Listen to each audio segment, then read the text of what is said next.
Doctor BR Ambedkar Konaseema జిల్లా అమలాపురంలో road భద్రతపై సంచలన అవగాహన కార్యక్రమం నిర్వహించారు జిల్లా ఎస్పీ రాహుల్ మీనా. హెల్మెట్ అంటే కేవలం చట్టం కాదు, ప్రాణాల రక్షణకు కవచమని ప్రజలకు స్పష్టంగా తెలిపారు. ఈ సందర్భంగా స్వయంగా మోటార్ సైకిల్ నడుపుతూ డీఎస్పీ కార్యాలయం నుంచి గడియార స్తంభం వరకు బైక్ ర్యాలీ నిర్వహించి ఆదర్శంగా నిలిచారు.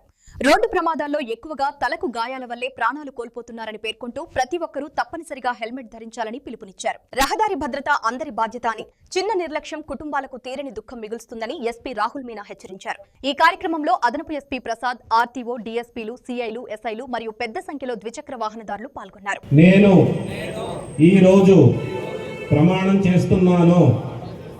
ద్విచక్ర వాహనంపై ప్రయాణించేటప్పుడు ప్రతిసారి హెల్మెట్ తప్పనిసరిగా ధరిస్తాను. నా ప్రాణాలను రక్షించుకోవడానికి, నా కుటుంబం యొక్క ఆనందానికి భంగం కలగకుండా చూసుకుంటాను.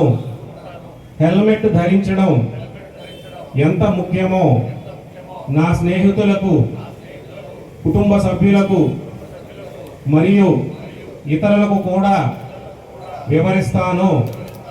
హెల్మెట్ వాడండి, సురక్షితంగా ఇంటికి చేరండి అనే నినాదాన్ని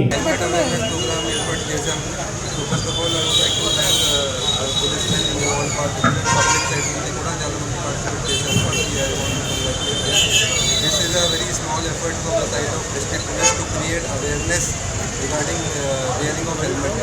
Data shows that maximum victims of road accidents are people who are driving motorbikes. So study kuda chuste at least if they use helmet, so impact of that accident chala tagutundi. So adi taking that in mind, మేము ఇది programme ఏర్పాటు చేశాము. ఫ్యూచర్లో కూడా will try to make sure that maximum number of two wheelers are riding in the town and highways and other places also will make sure that maximum helmet వేసుకొని తిరుగుతున్నారు. చాలామంది దీంట్లో యంగ్స్టర్స్ కూడా ఉన్నారు. I want to media also, I want to youngsters also.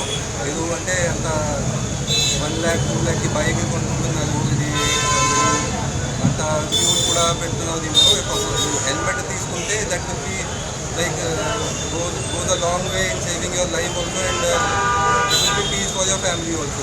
So adi reason in future also will make sure that helmet usage increases, road accident decreases, and this type of awareness program will continue in the future. Idi kaakunda punitive action will also be taken. Challans కానీ otherwise someone drink చేసి దాని మీద కూడా గట్టిగా action తీసుకుంటారు. So this will continue. Thank you.